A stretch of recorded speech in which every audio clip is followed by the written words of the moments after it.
Hi, this is Sabi. Welcome back to the channel. We've got a battle on the Erlenberg map, and we've got Tucknott from Trapp's clan, and he's with Tiger Girl from GSL in a platoon of two T-77s, Tier 8 US heavy tanks. Similar looks to the Tier 10 T-57, also with a 3-shot autoloader, and yeah, this is a premium tank. Anyway, we've got another player in the game who's also from Traps. I didn't realise he was in the game until later, and he'll come into the replay a little bit later. Anyway, Tucky has taken this central position, just trying to punish tanks that are going up the hill. Got one shot into the Barask and then another one into the Charioteer.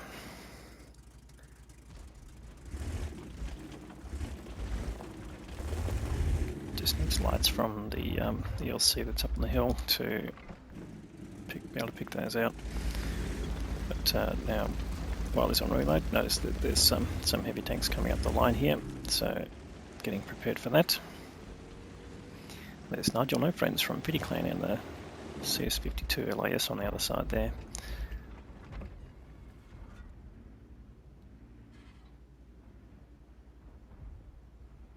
Alright, just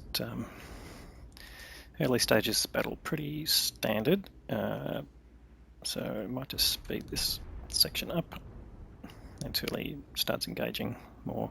But what you'll see there is some heavy tanks that basically just go a bit too far, and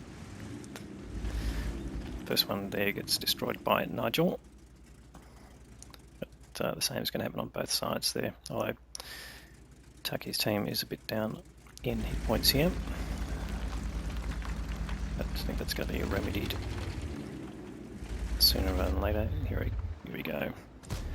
Got VK 100-01P, and he's just put his whole clip into there. And the Tiger 2, sorry, is just pushed up to do the same and punish the VK for coming a bit too far. And now it's got a T-56 going to put in a couple of rounds and gets the kill. So two heavy tanks, one on each side, but basically making the same mistake, thinking they're invulnerable or their armor's too strong, and yeah, a lot of front plate weaknesses, that sort of thing that they probably don't understand or take into account.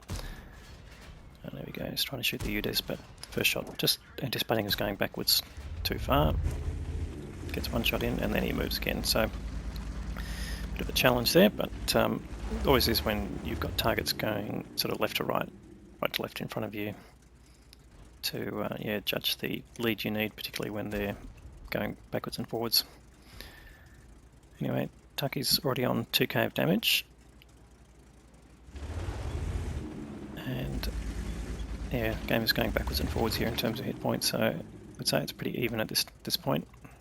But again, just on the reload here, waiting for his clip to load and get back into it. Now his platoon mate is off on the left side of the map around the castle. Okay, he's got another heavy tank here, just completely focused on targets on the other side, and puts his full clip into the VK75-01.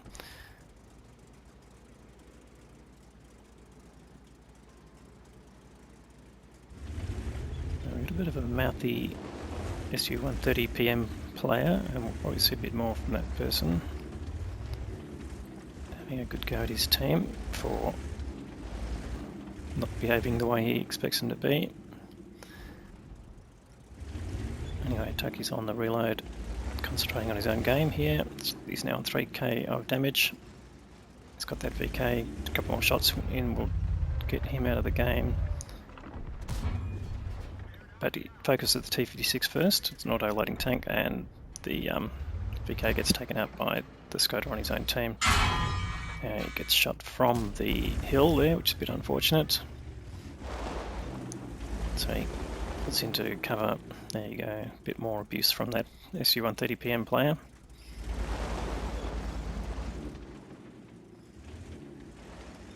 EK100-01, another heavy tank doing dumb things, crossing through the middle, completely exposed to the TDs on the hill and the back there, and in fact it gets taken out by John Winger, who's currently anonymised, but again we'll show you bits of his replay later on and tie it into the rest of the battle when it's appropriate.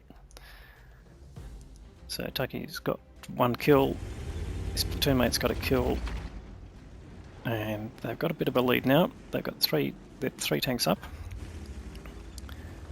and a little bit of hit point advantage, but not a whole lot. But they do have some tanks which are fairly well damaged, and there's that Louver down there, full health. And the T-77 doesn't have really strong armour for a heavy tank. He's going for the Louver there, trying to find enough that he can shoot, but that front of that tank is angled well enough that he can't go through, and he takes a hit from the Louver. That takes him down to 112 hit points. Not ideal. He's going to get the low front plate. Yes, he can. One more shot in, and that one bounces, but luckily he bounces the incoming round, otherwise he'd be a dead man. Now there's Nigel No Friends in the CS-52 across there, and he's just taken out the T-56, so Tucky's lost his Skoda friend.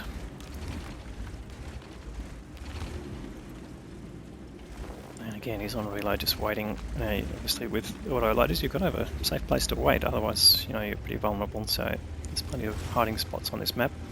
He's come up to the middle here now, but knowing that quite a bit of the enemy team has been removed. Okay, now here's the CS-52, puts one shot in there, and that's Nigel again, so here comes John Winger in his Astron Rex and gets the kill.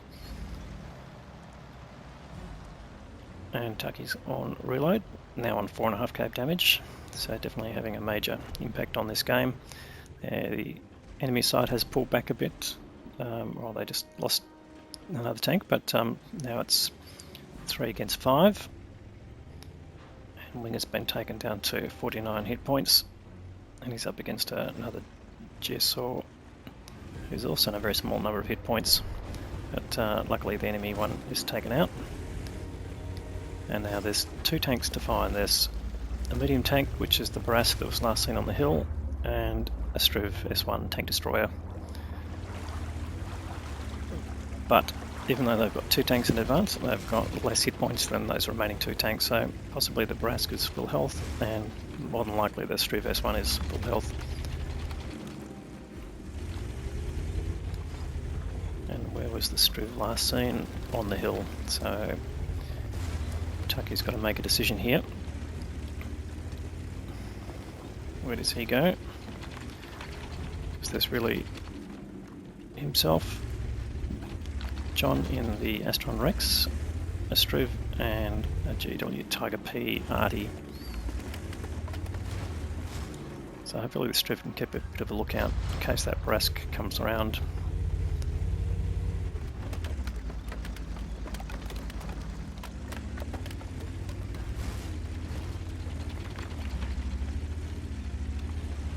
Tucky trying to decide which place to go and search for and how to do it so that you don't get too exposed.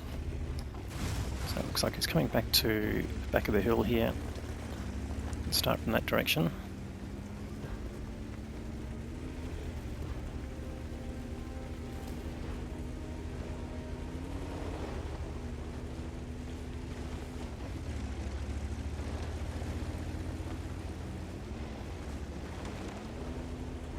Taking a bit of a risk here, in a heavy tank, no real camo. If that Struve was up on the hill here, he'd be in trouble. Is he spotted? No, he's not spotted, or at least not so far.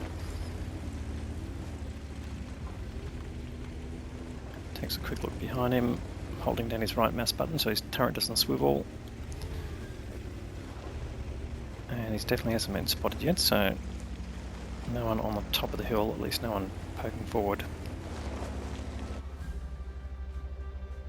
Still 5 minutes left in the game, so time to search. There's really 2 main locations you want to look, basically both corners of the map down at the south end, so K1 and K0 really. Comes over the top. Still hasn't been spotted. He'd be probably a dead man if he had been spotted.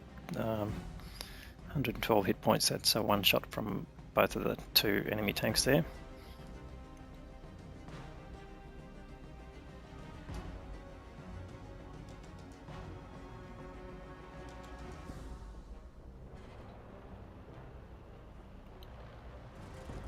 Now at this point, can't see, oh there we go, the Astron Rex is in front, so that's a John Winger.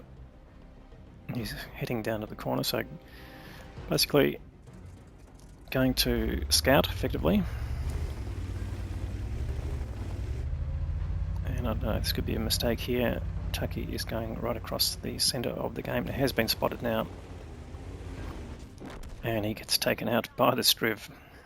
And you see the direction where that is. And he's indicated on the map where he thinks that Striv is sitting. And then the Brask has taken out the other Striv.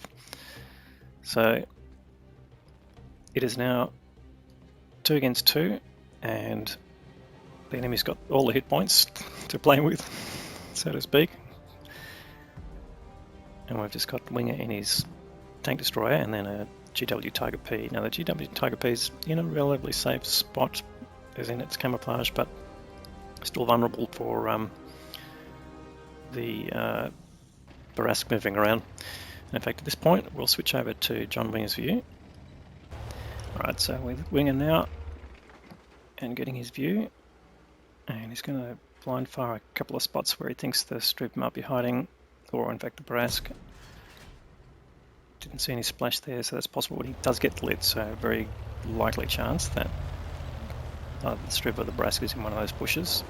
More likely the Striv, in the sense that it's most likely the binocs up, which gives greater view range and the ability to penetrate camouflage. So, not going to risk going across.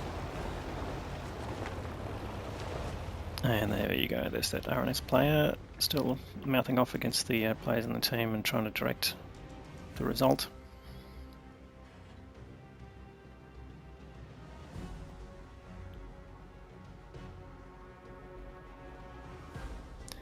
Now just tick down to the last 3 minutes of the game.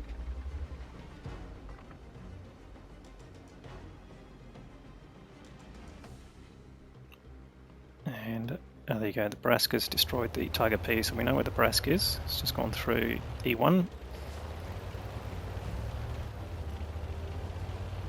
And John Winger, with his whole 49 hit points, is heading off to the back of the map there to try and intercept the Barask. And in fact, someone is on the cap, so either the Barask or the Striv.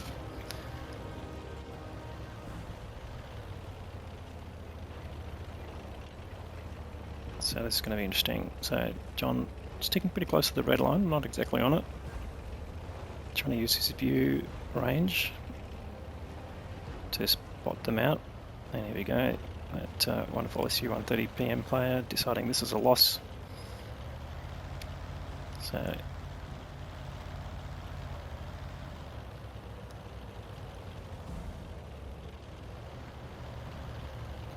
not a great example of a good player there in terms of contribution to the game. We'll have a look at the results later and see how much of a role he played.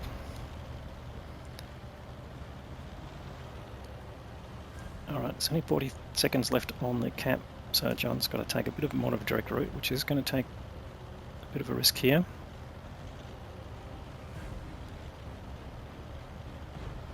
He's heading a bit more directly towards the cap. Oh, and the Striv's been spotted. Alright, now is he in siege mode? Okay, well John just moved backwards carefully and the Striv just missed, which is good, so he's probably going to get his second shot in before the Striv does, and he gets the kill, so that's very lucky. It's taken out a pretty dangerous TD there.